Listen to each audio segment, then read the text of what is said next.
Doug, I say people struggle way too hard to figure out what their spiritual gift is, what their calling is. Yeah, I mean, I've been through that season of being fascinated by, personality inventories, spiritual gift inventories. They may have some value. I don't depreciate them, and those who try to make them. But it's rare that I find a really happily engaged person that says, "Oh, wow, when I found my spiritual gift, everything changed." Maybe they've said that, but I've never heard it. What I find, though, is people taking a step and jumping in, getting started, getting out, putting yourself a little bit on faith, and we call it getting out of your comfort zone and trying something. We even believe we don't need to start you at the right place. We need to get you started. There's a saying, you can't steer a parked car. When we get people moving, it's just amazing how we can start in a thrift store and end up in a tutoring ministry. Or we start with a food drive and you end up doing prison ministry. It just people migrate to where they need to be if they get moving. And so we're much more motivated to mobilize people, and we'll do spiritual inventories, personality stuff. We're not indifferent to that. It's just not the driver that it might have been at one time. We think there's value to it, but it's not the magic key to figuring things out. I think you would agree with this, that a big problem with the efforts, I've seen so many people try so hard to figure out, what is my spiritual gift? What is it I should be doing when I grow up? And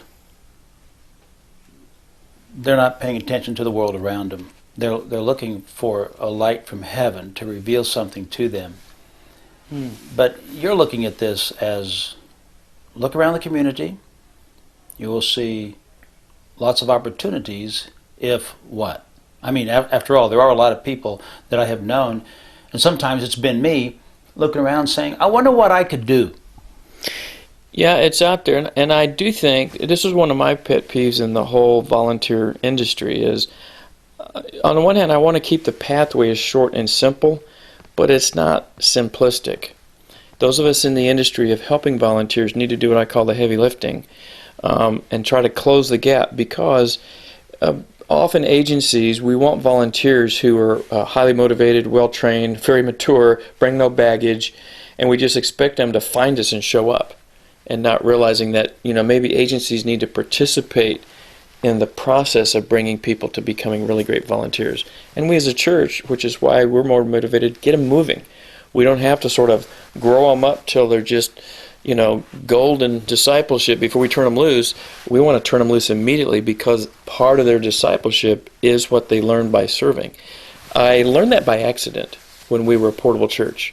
And I learned how quickly I could assimilate someone by making them feel needed. And actually, we did need them, because we had tons of volunteer needs being portable. And it kind of stuck with me. It's like, wow, we need to get people engaged ASAP. What is portable? Well, we set up church every Sunday. We packed it away after church and put it into a shed and a truck until next Sunday. So to do ministry, it forced us out into homes, into business places. Our singles used to meet in the mall and do Bible study right there in the mall at the tables, then go out and do evangelism and go out and serve agencies. So your focus is not trying to figure out, what is this person's spiritual gift? You're not even advertising the needs that way? No, I mean, I do think motivation is the key. Like I said, I'm not indifferent to those things, even other things. I mean, how much time do you have? What season of life you're in? I really think that beginning to serve is the most important thing. Once you start, I do believe God will navigate you to the right place, and even the journey from where you start to that sort of perfect place or best place, that is not an unimportant journey, and I've quit trying to figure it out for people. God's a big guy. He can figure that out with people. If they're trying to follow him, they'll get there. Howard Hendricks used to say one time that it's hard to miss God's will when you're looking for it. God's not playing hide and seek with us. And, if I can get someone serving, they may say, that wasn't really my cup of tea, but, I appreciate what they're doing. It's like, that wasn't a wasted experience. Because even if you aren't called to be in prison ministry or called to do a food pantry forever, it's not bad. I think most people would be well served to spend time in a food pantry for 5 or 6 hours and see real hungry people who really need that food pantry. It'd be very educational. And you can see people who game the system. You can see people who are trying to take advantage of it. So, but that's no reason not to be engaged. Smart agencies know how to weed people like that out. But the point of it is you learn a lot about your community by get out there and serve. In the schools, we're a big proponent of part of our 80 partners or the schools we adopt. There are places where human care and availability are sorely needed. And we just try to push people there. And then what happens is they'll move on and graduate, and we try to keep them encouraged, motivated, appreciated. And when we have bad experiences, we own them. Say, wow, we goofed up there. We're sorry about that. How can we learn from that? And most people have been very forgiving and helped us. And we've gone and talked to the agency. We've looked internally, like, what did we do wrong? Did we set expectations wrong? Did we drop the ball on some important information we should have had out there? So there's a lot of work on our staff to make volunteering easier for people, even though the volunteering may not be easy.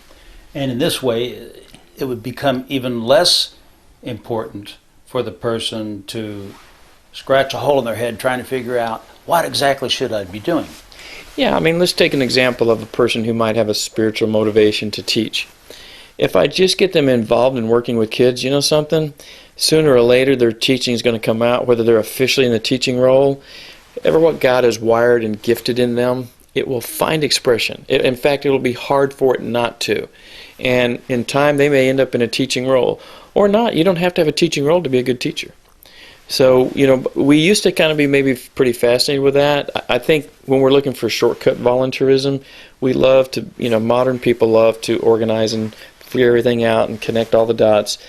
But the older I get, the more I'm comfortable with getting on the journey, trusting the serendipities of life that God's What's involved. serendipity? Serendipity is a blessing that happens when you don't see it coming.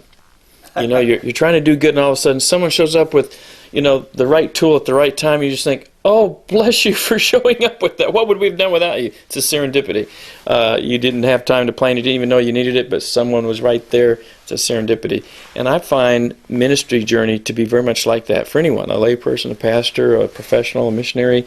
And so I think getting your motivations right and getting started, and then expecting God to lead you, maybe 2 steps forward, 1 step back, then sideways and forward. We don't need a linear path that's perfectly figured out before we start. Get started. And I trust that the Holy Spirit can help you get to any ultimate destination you should be at. Okay, so if we want to take goodness to our communities, then we don't have to worry, even though we can make these distinctions. These distinctions can be important. However, most people don't end up arriving at differences in their own lives between, and this is my point, between what is my gift, what are my skills, what are my opportunities. So many people struggle over this because they think they have to locate this gift. I got to figure out. I just got to figure out what is it I should be doing. What should they be doing? I think the main thing we should be doing is finding a need that somehow strikes our imagination, and then trying to be a part of the satisfaction of that need. Whether it's sorting out clothes at the back of a thrift store, whether it's setting up the room for the people who do come and teach, whether it's helping check in people at a nighttime overnight shelter. There are just so many places where helping hands are needed. And what I find is people who do extraordinary things, you talk about their story, they got started doing simple things. Well, my pastor asked me to pass out bulletins, and then one day I met this person, and then I saw this need, and I jumped in there. If you unwind people's story, they started obeying one thing, and then they couldn't quit obeying another, and then before you know it, God was using them in a powerful way. I think God gets us to where we need to be if we want to be there. And there's internal discipling, and there's spiritual growth that's needed. But this whole thing of mobilizing people, I guess my message and what I'm passionate about, my colleagues would tell you, I am fanatical. I'm fanatical about getting people into service, particularly missional service. That is service for the King of Kings and His work on earth. Because it's God's work, and He's promised His blessing, His power, and His partnership in doing it. That's a pretty good situation to be in. Yeah, you don't find that at the Christian bookstore, man. That's good stuff. And why would I not want everybody to experience that? And I find that unwittingly, agencies, people, good-meaning people, parents, pastors, can unwittingly create barriers and obstacles that's just enough to keep a person from getting started. And what I want to do is let's level the playing field. Let's get everybody out there. This is like gym class. Everyone's playing. Everybody plays. And then they find their place in the game. And I think the ministry of doing God's work in the community is so valuable and important to our own life. We don't even know it. I've had the advantage of doing it long enough to realize, whoa, I was lucky that I got given this job. But I would do this even if this wasn't my job. Because I believe it that strong. Your pastoral job. Yes, if I became a senior pastor again, I would be aflame at getting my people out in the community. Of course you are a senior pastor. You mean what? I mean, if I were the senior pastor for a church, I'm a senior director here, but I'm not the senior pastor that preaches every Sunday. I get to give myself mostly to local and global missions and spending time with people and mobilizing them. But if I were to take a small church of 300 or 400 people, I would lead that church way differently now than I would have before I had this experience of getting the church out into the community.